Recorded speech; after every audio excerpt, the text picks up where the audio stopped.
everyone, welcome back to the Stitches and Scribbles channel. My name is Erin and today we're doing a themed podcast episode. I can't talk today. It's been a long day.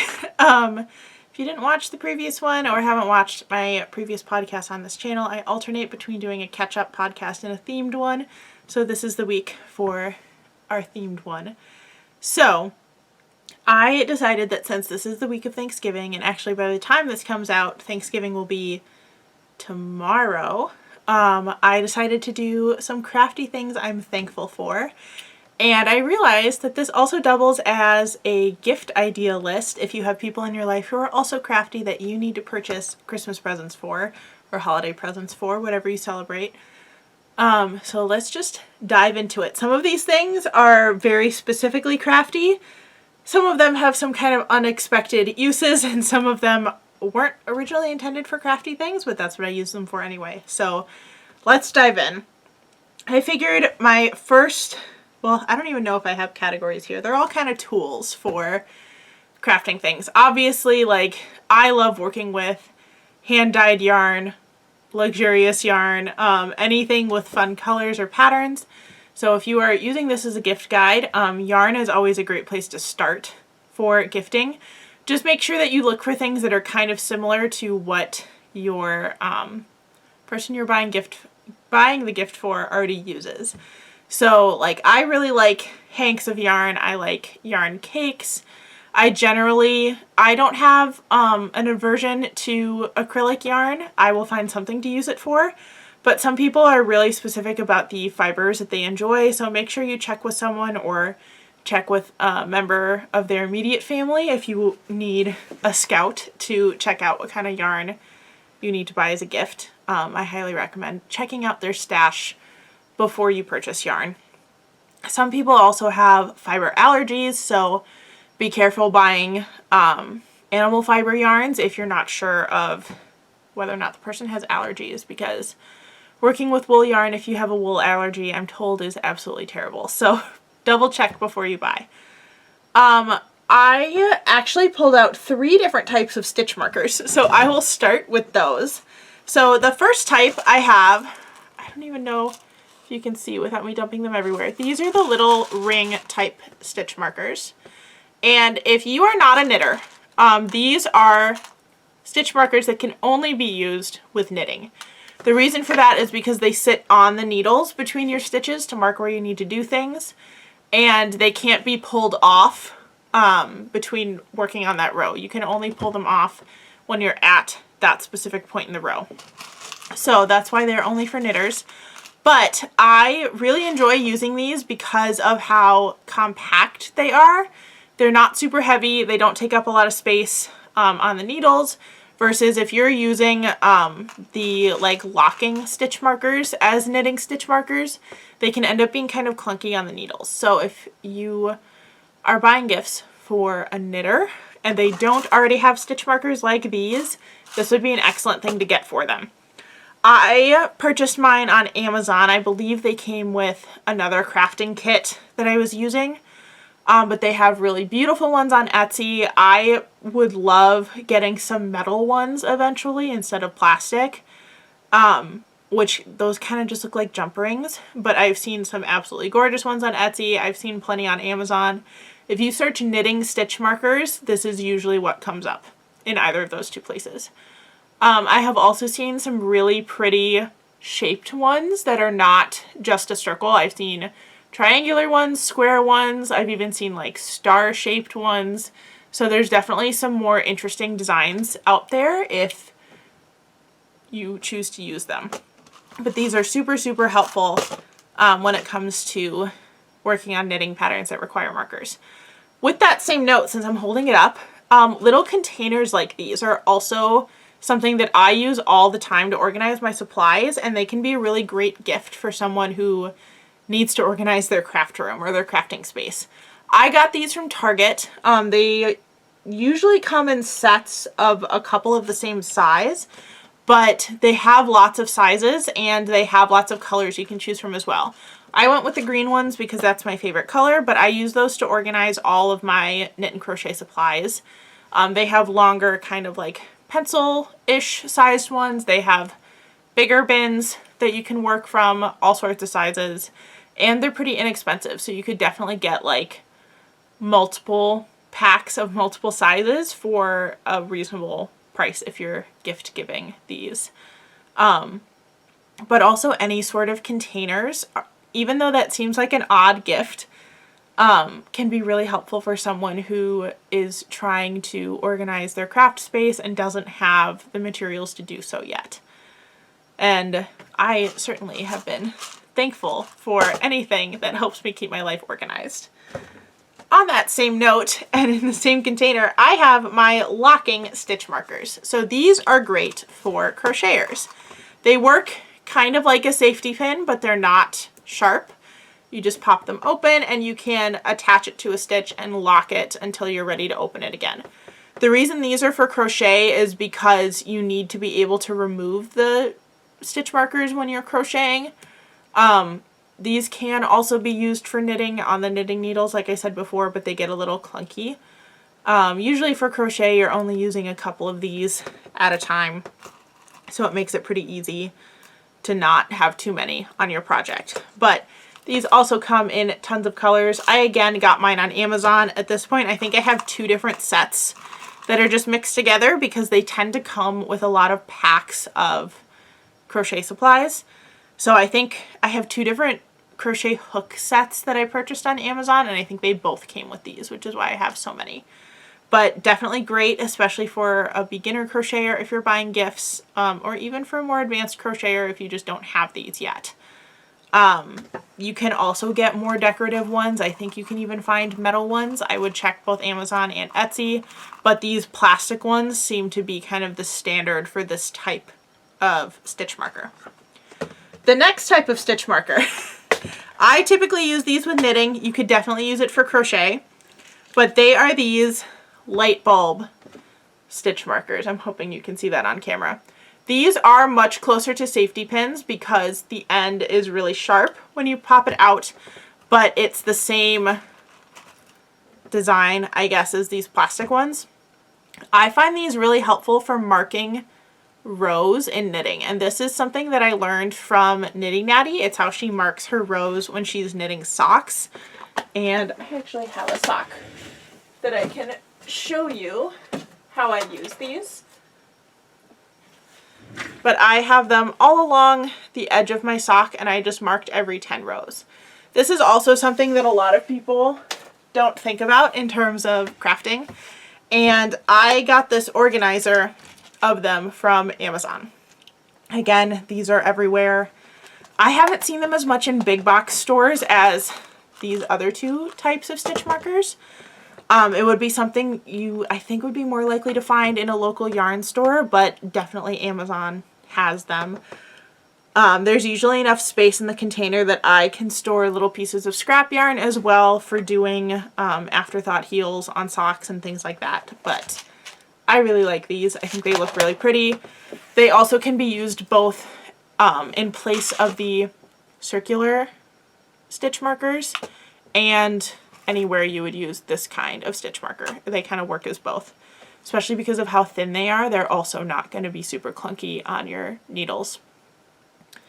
The next couple of things are all also tools, but they're not specific to knitting and crochet. Yeah. None of the next 3 items are specific to knit or crochet, but it's what I use them for the most. So another great gift idea, and something that I'm always super glad to have, and I like to keep it handy, is a tape measure. I have this cute little cloud one where you press the raindrop to retract the tape. But this is a great stocking stuffer for knitters and crocheters. A lot of times in patterns you have to measure to a certain length for something, and I know almost every crafter that I know could use another one of these somewhere. And they make lots of cute ones, especially if you look in like the kids' school supply section or again online. I think I got this from Amazon at some point. Either that or it was like a Target back to school item of some sort. The next one that I recommend is a really good pair of scissors, and if you're buying this for a knitter or crocheter, specifically yarn scissors. I got these from my local yarn store, You can see I have a couple of Progress Keeper stitch markers on there. But it is this tiny pair of scissors, which I really like because they're small and can fit in my project bag. But also other people don't reach for these as often if they need scissors. So if you have people in your household who tend to borrow your crafting scissors for non-crafting things and ruin them, this is a great solution because they're nice and tiny. I also like ones that come in a little case like this because I can pop a couple of yarn needles in there as well and have those handy. And as you can see, I also put some Progress Keepers on the handles of the scissors just in case I need those for anything. This is, the brand name is Bryspun, Bryspun, but again, I got these from my local yarn store, and there's plenty of similar designs out there, but also a great stocking stuffer for knitters and crocheters. My next one, if you give this to a knitter, it's going to have to come with an explanation because you would not get this immediately. Crafty thing I have been thankful for lately is lanyard string. If you don't know what this is, or have never been to summer camp, you use this typically to make those little keychains that you see on kids' backpacks or lanyards for whistles and stuff like that. It is plastic string that is really mostly just used for those keychain things. Usually a pack of this at most is like $10 for a wheel of it. I've seen it as low as like $3 or $4 depending on where you get it from. But the reason why this is on my like knit and crochet list of things I'm thankful for is I use this in place of try-on cord or an extra pair of needles if I'm trying on a sweater I'm knitting or need to hold stitches temporarily while I work on another section. So try-on cord is very expensive, as I found out, and you put it into all of your knit stitches to, as its name implies, be able to try something on, because sometimes the needles are too short and you have stitches like crammed on there. Or you use it to hold sections of a sweater. So like if you're knitting a cardigan and need to split for like the back panel versus the front panels, you would put one section on try-on cord or an extra set of needles and work on the other section. I use this instead. It's way cheaper. You can cut it to the length you need. You can trim it so that the end is pointed so it's easy to put through all of the stitches. And it's way less expensive. Like, I think when I looked at try-on cord, a set was, I want to say the one I was looking at was like $30, and this is $10 for a whole thing. And I've been using this for, I think, all of this year that I figured this out. And I haven't run out yet. So very, very good purchase for knitters or crocheters. Not crocheters, knitters in your life. But if you gift it to them, explain what it is, because they're not going to know immediately that that's what it's for. It's also a great gift for kids, and just teach them how to do the lanyard keychains, because that's also very fun. My next tool that I'm thankful for is something that was new to me, I believe this year, if not like tail end of last year, and that is ChowGoo circular knitting needles. So these are the red lace knitting needles. I can uncoil them. I usually keep them kind of coiled like this for storage. This is obviously a very long set, but they are really nice metal needles with a also very nice metal cord. And the cord is cool because it has very little memory. So you can see I had that all wound up. It's a little wavy right now, but if I gave it, you know, a couple hours to just chill, those bumps would eventually disappear. I really like these because the stitches glide on them really easily. The seam between the cord and the needles is pretty seamless. There's no place for yarn to get caught on it. And I just prefer working with metal needles. These are not actually that expensive when you look at them as a single item. They're usually like $10 to $12 on Amazon. But if you have a knitter in your life who has not invested in a good set of knitting needles yet, this is a great gift to get them introduced to it. And then you have kind of an idea for many years to come, because they will need more sizes as they do more projects. So that's kind of a repeating gift if you need that. Highly recommend that brand. I have loved every one that I've gotten, and I'm slowly building out my ChiaoGoo collection. ChiaoGoo is also spelled ChiaoGoo. Little hard to spell. But it is pronounced ChiaoGoo as far as I know. I have seen a couple different pronunciations, but that's the most consistent one that I've heard. So these are great. A lot of a lot of local yarn stores will also carry this brand specifically, or they'll be able to recommend something similar. The last item I'm thankful for is something that was not originally intended for crafting, but I almost exclusively use it for crafting, and that is these bags from Vera Bradley.